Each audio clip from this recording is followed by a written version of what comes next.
Undone, undone, undone, undone, undone, undone. This surrendering, this sundering, this surrendering to this ending is difficult, difficult, difficult.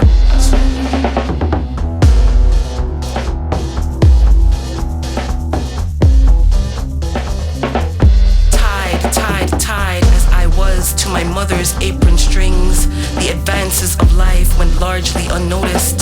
The grays that crept into her hair disguised as something beautiful, something new. The webs that slowly stole across her face, giving her character, giving her grace. I failed to see the bend that began in her lower back and inched slowly upward along her spine, making her shorter. My eyes were blind. I was blind. Even when I became taller than her, my eyes remained closed. My eyes remained closed. My eye remained closed to the progress of time. I was tied too close. I was tied too close. I was tied too close.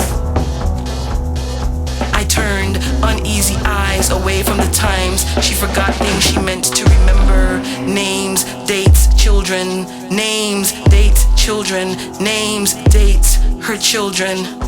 Or remembered things she had long ago forgotten, like being afraid of the dark or loving warm tea. I ignored the ways her hands shook, but her hands shook. Or the aches that snuck into her joints and took us by surprise, the way I ignored a passing illness. But the march of time continued, which each passing day, week, month, year, decade, day, week, month, year, decade, with each passing day, week, month, year, decade, she faded away. When she could no longer keep up on our walks, I slowed my pace, I slowed our talks, forcing myself to make nothing of it. I could not face what was before me, so chased those thoughts away.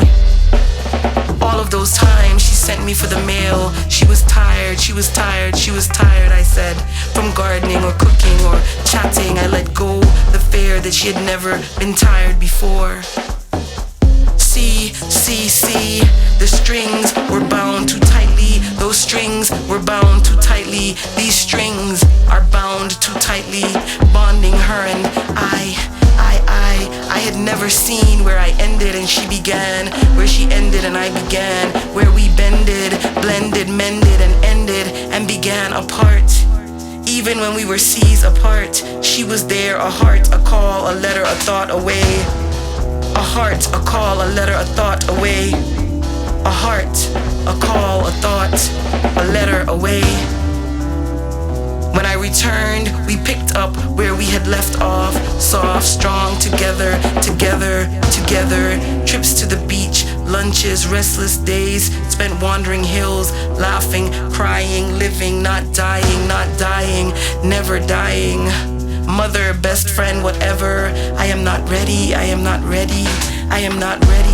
Steady now for her to go. Don't go.